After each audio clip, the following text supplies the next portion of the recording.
Collective podcast. We talk about the NBA, which we are doing sometime before this actually runs, because this is one of those evergreen podcasts. We're just going to be straight up about it. Joining me from Los Angeles is Tim Bontemps. Hello, everybody. And joining me from a gorgeous looking vacation destination in the Pacific Northwest is Ban McMahon. Howdy, partners. All right, so we did the Eastern Conference over-unders from ESPN Bet now that most of the East off-season maneuvers have happened. So now we're going to take a look at the Western Conference over-unders, and we're going to go in alphabetical order, and we're going to get it in alphabetical order correct out of the gate, unlike last time when I botched it. So that means we start in McMahon's hometown, the Dallas Mavericks.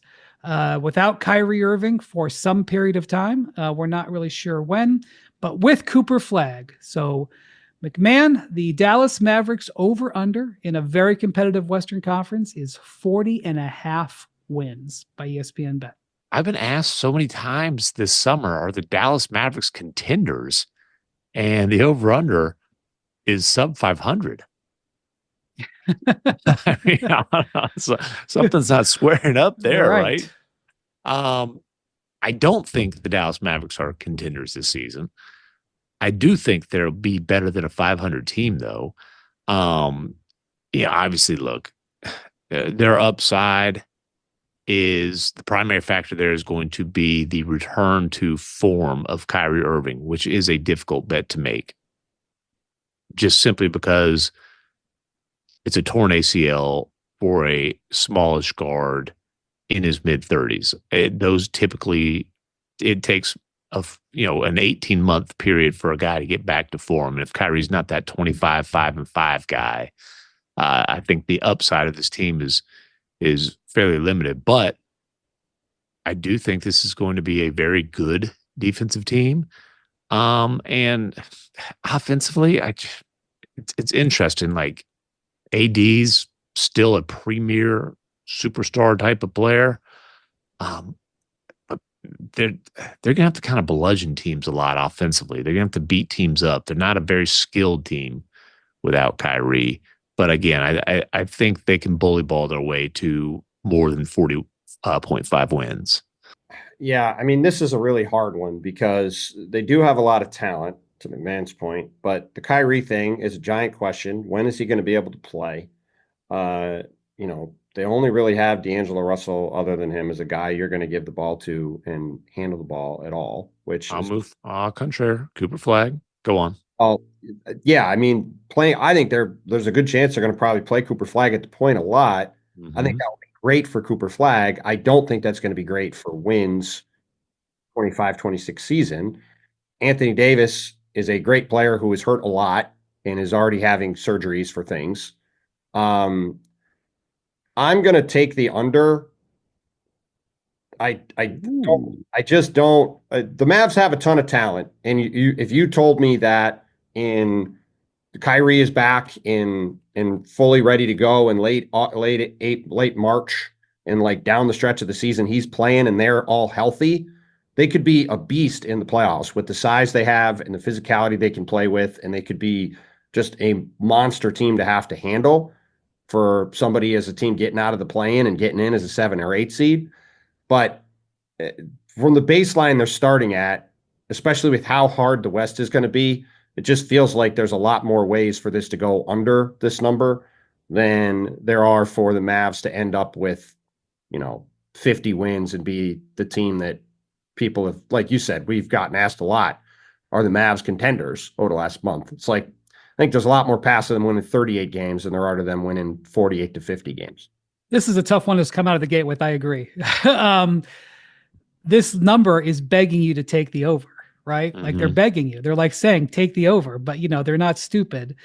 And the thing is that while Cooper Flagg is very exciting, you guys have heard me say this if you listen to the pod, it's unusual, downright rare for a rookie to truly drive winning, especially right out of the gate.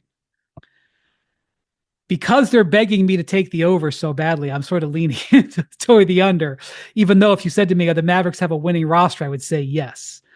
So I lean under, but this is one of those ones that we could come back on and look foolish, I think, possibly, but we'll see.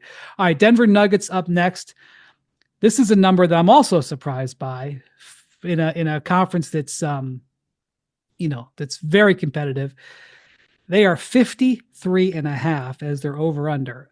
I have seen a lot, and the funny thing about this is I've been a big proponent of Cam Johnson being an underrated player over the years, to the point where Bontemps and I have sort of locked horns about it.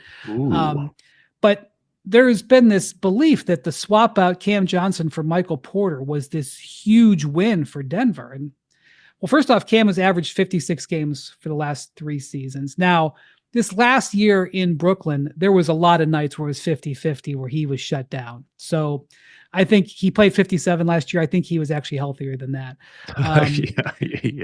But he is, he shoots at a high percentage. He defends. Michael Porter was a good player for the Nuggets. Okay. Yeah. And win a championship. He played 77 games through injury this last year. He played 81 games the year before. So he was very available. He he made a ton of 3-pointers for this team at a high volume. He's a 40% 3-point shooter the last couple of years. I know he underachieved in some areas. But I'm not, checking the box that's an automatic upgrade. Defensively, there's a good chance of that. So 53.5 is a big number for the Western Conference, but Bontemps, go ahead. What did you end up deciding? I go at the end. That's my privilege. You have to give an answer. I'm taking the under. I don't think they got much better this summer.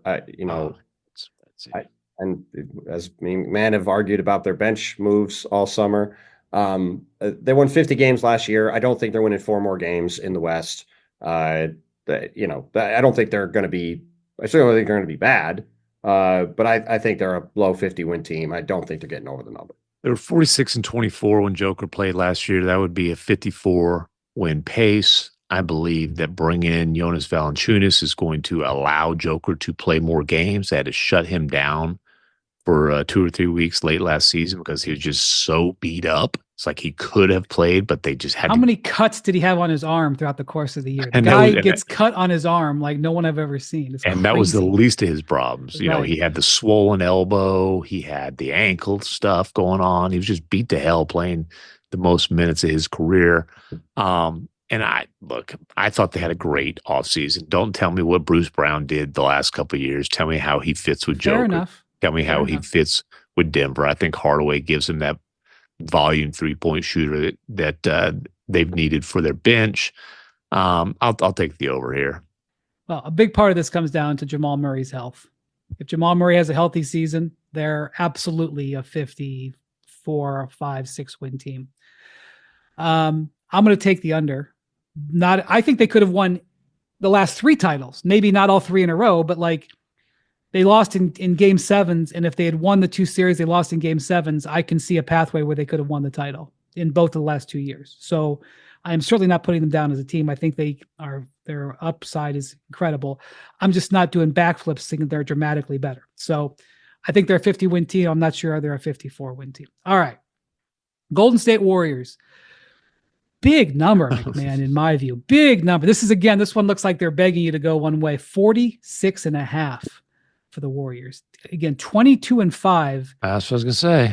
With Butler, Draymond, and Steph in the lineup. And they were up 1-0, having won on the road in the semis in the second round last year against the Timberwolves when Steph hurts his hamstring and gets shut down. They lose the next 4. So they've obviously got all of their summer business still to be played out as we're recording this. Maybe by the time this comes out, Al Horford's on the Golden State Warriors. The Kuminga situation has been resolved one way or another. 22-5 certainly is a hell of a lot better than a 46.5 win pace. True. God, I'm hesitant though. And I'm hesitant because of, are those guys going to be able to, how many games are they going to be able to play together? Are they going to be able to stay healthy at their age? And then honestly, man, if Kuminga is on their roster when the season starts, I don't like that at all. Again, I don't want to go into too much depth because that might be played out by the time this comes in, but that has got potential circus written all over it. I'm going to hesitantly take the under here.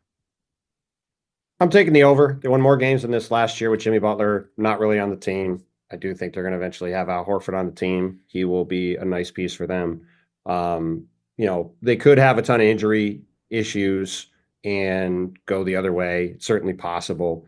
But I think they have enough depth to withstand some of that. And I do expect Jonathan Kuminga to be on the team. And I do think there will be motivation on both sides for him to look good, shall we say, to move him on in the trade. So I will take the over while acknowledging that this could end up being a complicated one for health reasons. Yeah, look, there's going to be a bunch of teams squished together in the West. There may not be much of a difference between a 48-win team and a 46-win team in the West, 45-win team. Mm-hmm. I will say this: in the Eastern Conference, when I was on the fence, I went over with some, especially with the winning teams, because I just felt that way. In the West, I will lean under, so I'm just going to lean under on this one again. All right, Houston Rockets up next. Big number here, big off season where they trade for Kevin Durant. Bontemps 54.5 wins for the Houston Rockets as the over-under. I've talked a lot about how much I love the Rockets off season. I still love the Rockets off season. I'm going to take the under. I'm a little concerned about Kevin's health just in terms of getting through the regular season, playing games. They've got, Fred VanVleet. We'll see how many games he's going to play if he doesn't get banged up. I do think they're still got to have some growth from some of the young guys. Reed Shepherd's going to have a much bigger role. How's that going to go? They probably played above their heads last year, getting to 52 wins. And like you in the West, I think we're going to have another big glut of teams all in about the same record range. So I could see a world where the Rockets go over 54.5. But I think it's more likely that they end up somewhere back around 50, and I'm going to take the under. Yeah, I'd agree with that. And the point of bringing in Kevin Durant was about the playoffs, not the regular seasons. It's about addressing their glaring void of a go-to guy down the stretch of close playoff games. If he plays 65 games in the regular season, awesome. I would anticipate them erring on the side of caution there. I think they'll be a top 4, probably top 3 seed. I just don't know if there's going to be more than one team that's got 55 plus wins in the West. Yeah, I really like what the Rockets have done. It's just a big number. A lot of things got to go your way to get 55 plus wins. Again, I'm going to hedge under, not a commentary on the Rockets, just a commentary on the strength of the West. I think everyone's going to kind of sort of move more towards the middle, just because of, some teams are going to take some losses. We're going to have a run of those types of teams right here. All right. LA Clippers coming up next. I had to decide who was first between the Clippers or Lakers. Clippers. 47.5. They really addressed their depth with some older guys, but they got them in value. McMahon, LA Clippers, 47.5. I'm taking over. They won 50 last year with Kawhi not playing a ton of games. Kawhi will enter this season, knock on wood, as healthy as he's entered a season in quite some time. I think they've got, we've talked a lot. I think they got better this off season. So I'll take over. I think they win 50 games again. Same here. I love the Clippers off season. I don't know if I love their ceiling in the playoffs, but I think their ceiling in the regular season is pretty high because they have a ton of good players. And, James Harden has shown he's in a regular season wins machine for a long time. So I'm taking the over. Yeah, they're built to withstand the regular season. Even if they have different guys miss games, they're super deep. They're built to win. They won 50 games last year, and they were playing at a higher than that pace. They were probably playing at a 2-seed pace for the last third of the season. And so while I hedge downward, I think this number is too low, and I think the Clippers go over. I think they're, again, knock on wood, without major injury, I think they're definitely a 50-win team.